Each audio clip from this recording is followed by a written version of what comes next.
Buzzer goes off, everybody's running, brass is bouncing, and my never jam pistol turns into a dead chunk of metal in my hands. Not a cute little hiccup either, real stoppage. The kind where tap rack does nothing, and your brain goes hot because you feel 20 people staring at your belt like it's a lie. Somebody behind me goes, "You good?"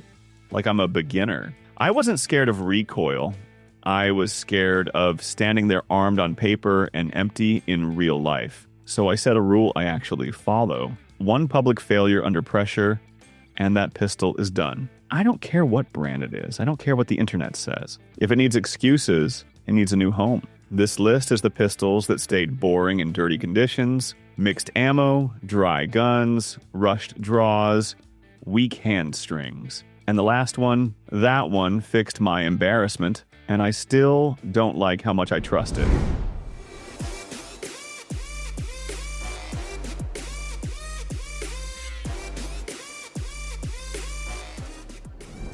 I couldn't understand why the Ruger RXM suddenly shot to the top of the sales charts of this month. What's the reason? Then I found I didn't trust it, not at first. New guns always get loud fans and quick critics, and most of them burn out by the next year. The RXM felt like another flavor of the month, something made for the counter, not for the grind. But I kept seeing them everywhere. So I gave it a shot, slow and suspicious, took it out on a long-range session, carried it on a couple errands, tossed it in the glove box for a week, just waiting for something to go wrong. It never did. No failures, no quirks, no weird grip drama or ammo nonsense. It just kept cycling, box after box, outing after outing. There was never a moment when trust happened, just a long, slow fade of my own doubt. 1 week turned into 3. Suddenly it was my first grab for early mornings or late drives without even thinking. Never loved it, never bragged about it, but never questioned it either. Now I understood why people are buying when reliability is the nation. Still, even after the RXM earned its keep, there are a few handguns that never make the headline. But when everything else is gone, they're the ones I keep closest. The Canik TP9 SFX didn't win me over with one dramatic save or last-second glory. It's the kind of gun that earns trust quietly somewhere past the 100th round, after the rest of your kit has tapped out and you realize without ceremony that you never once worried about it quitting. That's a different kind of reliability.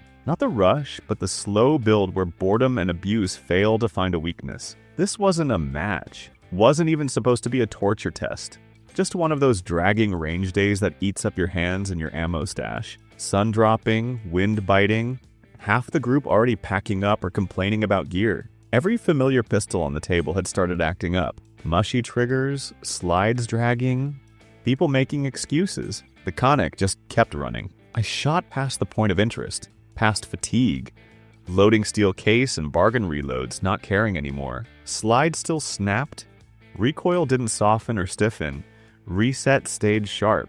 When I finally field stripped it out of guilt, the guts looked as clean as the first box. No drama, no surprises, no heroics. Most guns start to fall short when you ask too much. There's always one, though, that refuses to give you an exit until every last round is spoken for. Most guns on the table make the strong shooter stronger. The Glock 42 is different. Some days it's not about muscle or grip. It's about giving everyone a real shot, no matter what they bring to the line. Family day at the outdoor range. Wind cutting across the bench. Target swinging. You see it fast. Bigger pistols leave folks flinching or shaking out their hands after every magazine. No competition, just pride and nerves and a pile of missed shots. That's when the 42 shows its worth. Slide racks easy, recoil barely nudges, sights settle quick. Folks who'd almost walked away. My old man with arthritis, my sister-in-law nervous about noise, put rounds on target without a struggle. Ammo wasn't perfect, hands were shaky. But the 42 fed everything, kept firing, and didn't punish mistakes. It didn't win the day with noise or flash. It just let more people shoot better, longer, and walk away believing they could do it again. Some pistols let one person shine. This one leveled the field when it mattered. In the end, reliable means more than surviving hell. It's about making sure nobody's left out just because life or nerves got in the way, but it was unexpected from Glock. Do they don't make reliable pistols? There's nothing more embarrassing than a gun choking when real shooters are watching, especially when half the line's blue and nobody's there to make friends. Showed up at the range after work, just hoping to put a few rounds through my gear. Half the line was taken up by uniform, local law, end of shift, all running VP9s. Nobody talking, nobody showboating. You either keep up or you get quiet. I kept my head down and watched them work. Brass piling up, VP9S running drill after drill. Not a single hiccup, not even with gloves on. My own piece stumbled once on weak ammo, which was enough to get a look from a sergeant who's probably seen it all. That's when you understand. In this crowd, reliability isn't pride. It's your reputation. Cops don't want excitement. They want a gun that never makes them look stupid. Never costs them a partner's trust. On a range full of uniforms, nobody curses the VP9. That's institutional reliability. When your job is on the line, you want boring and bulletproof. Some guns just keep your name clean, even if nobody remembers them. Not every pick on this list is meant for standing out. Some are built to never let you down in front of the people who matter most. End of December, deep into that winter shit where you can't feel your own hands half the time. In 2025, with pockets full of metal micros and new models every week, it's still this plastic crap, the LCP2, that's never failed to fire when I needed it. No matter how cold, how rushed, or how buried under coats, it just goes bang. I've cursed at it, tried to replace it, nearly left it behind more times than I can count. Never jammed, never missed a beat. Nobody brags about trusting their life to something this small, this ugly. But every time I get caught out, main carry buried, layers in the way, frozen fingers fumbling, this is the one that's ready. No drama, no misfires, just pure reliability. I trust it not because I love it, but because it's proven, winter after winter, that when nothing else is within reach, it still delivers. That's not luck. That's earned. There's a reason the ugliest, most reliable pistol in 2025 still gets the nod over everything flashier. The kind of trust this one's built doesn't come from reputation. It comes from surviving the cold, the mess, and the days when the crowd is waiting for something to fail. For years, the most dependable thing I owned wasn't my truck or my boots.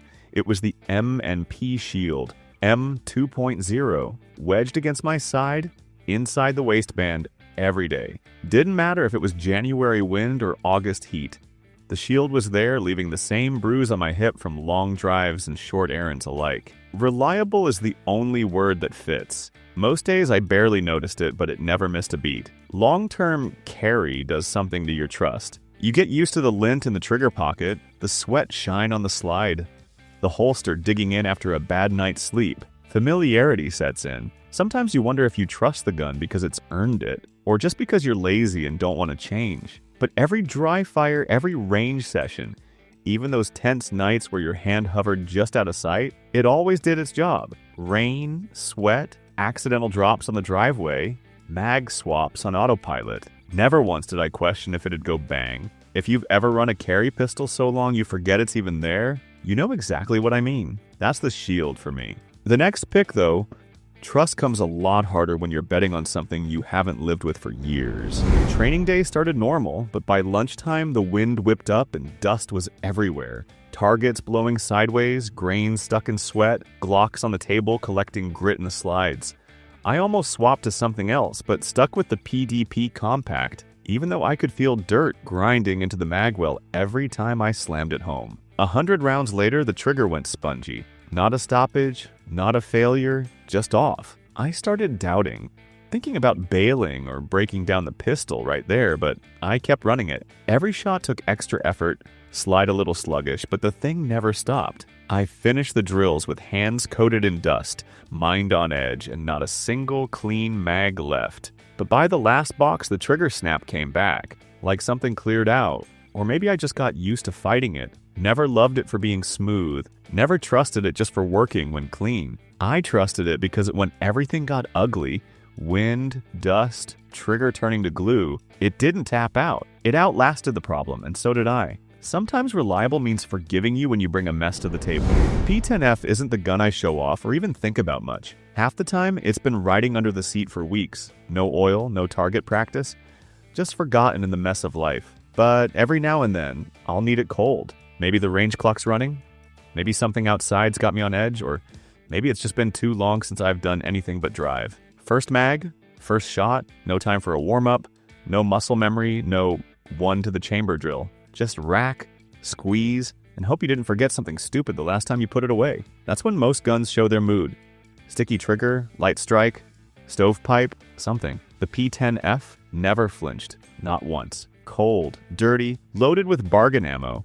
Runs like it's mid-session. No drama, no apology. I can't say it's my favorite. I barely even talk about it, but I trust it because it saved me from my own laziness more than once. Some pistols need TLC. This one doesn't care if you remember it exists, until you do, and it's already working. Just because a gun never complains cold doesn't mean it can handle heat from both ends. The next one had to prove it could take punishment from me, and from everyone I loaned it to. Not every reliable pistol survives the crowd. A while back, my cousin moved down here. Never shot anything bigger than a .22, and barely at that. First day out at the range, he looked nervous just holding the echelon, hands slick. Questions about what if it jams, what if it jumps. I could have grabbed a beater or a starter gun, but I handed him my Springfield instead and let him run with it. Every shot I watched closer than I ever do for myself. Not worried about dirt or the weather or fancy ammo, just whether the gun would trip him up, embarrass him, maybe cost him his nerve for good. But the echelon never so much as flinched.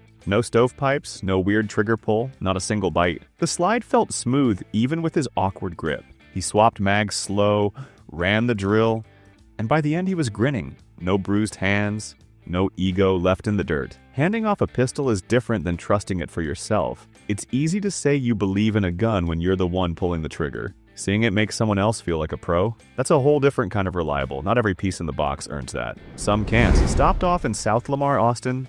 Son cooking the sidewalk and paperwork taking forever. Wasn't hunting for a Shadow 2 compact. Just killing time. Eyes wandering the case. One CZ looked like it had been through a war. Finish chewed up. Edges worn bright. I asked the old-timer behind the counter what its story was, expecting a quick shrug. Instead, he leaned in and said, "That's our range loaner. When somebody's piece quits, that's what they run." He wasn't selling me on it, just laying it out. Red Texas mud. Reloads from every flavor. Rookie hands, pro shooters, all of them. The CZ gets everything thrown at it. Always in public, always in front of a crowd. Changed a spring now and then. Cleaned it when I remember, but I've never seen it lock up. Not once, he said, almost like he was annoyed by how boring it was. Picked it up myself. Dings, scratches, still locks up tight, trigger like a machine. Standing there, I realized some guns build their reputation one witness at a time. Not every reliable pistol gets the honor of being tortured by strangers and still asked for again and again. After that day, I had to wonder what else I was underestimating. I did something stupid last spring. Signed up for a local match because I thought it'd be fun, brought the Dagger Compact along as nothing more than a backup. It wasn't supposed to leave the bag. Main gun choked halfway through the first run, and before I could talk myself out of it, the dagger was in my hand, cold, barely sighted in, no muscle memory, nothing. Everything feels wrong when you're on the clock and a dozen shooters are watching. Mag change fumbled, grip slick, heartbeat in my ears. I kept waiting for a hiccup or a bad feed to finish the humiliation, but every time the buzzer went, the dagger fired back. Clumsy reload, weird trigger, still cycling. It didn't care about my nerves or the pressure. I limped through every stage, never once clearing a malfunction. Never eating crow in front of the line. Didn't medal. Didn't walk out with bragging rights. But I didn't get laughed off the range either. Some guns bail you out when you've got no business being there, and this was one of them. Next time, I'll show up with a plan. The dagger's got grit, but real trust is about never having to get rescued in the first place. There's a dull scar on my left hand from catching the gate latch in a storm last spring. Blood on my knuckle. Everything slick. Truck keys lost somewhere in the mud. I remember digging around for something clean to press on it. Came up with the GX4 carry instead. Didn't even notice it was there, jammed under a pile of receipts and old gloves. It still had half a mag, a scratch on the slide from who knows when. I never planned to use it that day. Most days, I don't plan at all. It rides along for months, half the time forgotten, bouncing in the glove box or stuffed under the seat. Never complains. Never needs a thank you. The trigger feels the same. Rain or shine, dirty or clean. When you pull, it works. I ran it later that week with the same cheap ammo and dirty mags, and it still didn't cough. If there's a story, it's just that, through breakdowns, detours, and a couple years nobody wants to repeat, I never had to wonder if the Taurus would do its job. Funny how the most reliable thing in your life can disappear into the background. Not everything I carried this year could say the same. You want to talk about reliable? Most folks pass over the PX4 Storm Compact, like it's not even worth a look. Fine by me. That ugly grip, the chunk of a slide, the barrel that rotates for reasons nobody at my range can explain, doesn't matter. It's the gun that keeps ending up in the mix after everything else eats mud. I've watched it run filthy in the back corner, rain soaking the grip, cheap steel case ammo and sweat-stained hands. No one ever brags about bringing the PX4, but they sure borrow it when their safe bet gets stubborn. This thing doesn't care if it's your first choice or your backup's backup. You load it, rack it, and it just keeps cycling, even after the rest of the lineup is already laid out on the bench. Magazines pulled, excuses flying. It's not the gun anyone takes photos of. It's not a gun people show off.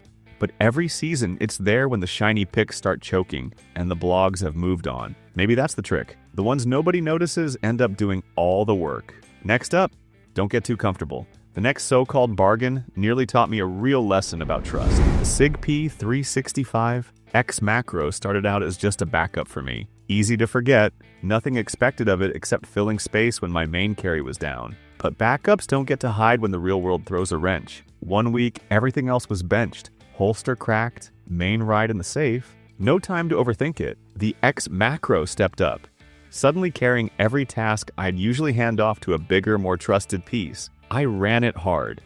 Daily carry, full range days, bad ammo, rush jobs, drills that would expose any cracks. Never a hitch, never a reason to worry. By the time my main was back, the X Macro had quietly erased every doubt. I found myself reaching for it first. Forgetting it was ever just a backup, most pistols flinch under a sudden promotion. This one just kept working until I couldn't call it backup anymore.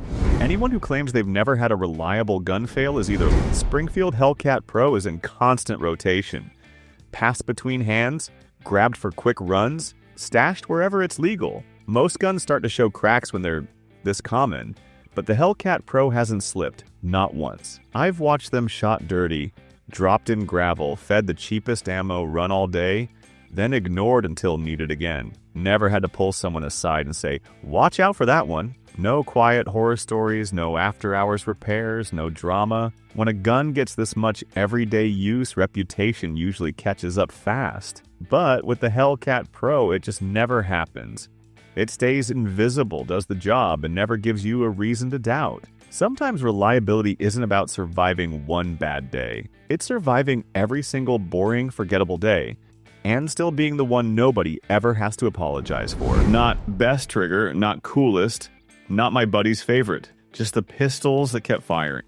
When it got mean, junk ammo, dust, dry slides, sweaty hands, lazy grips, rushed reloads, long strings, when everybody else started getting sloppy.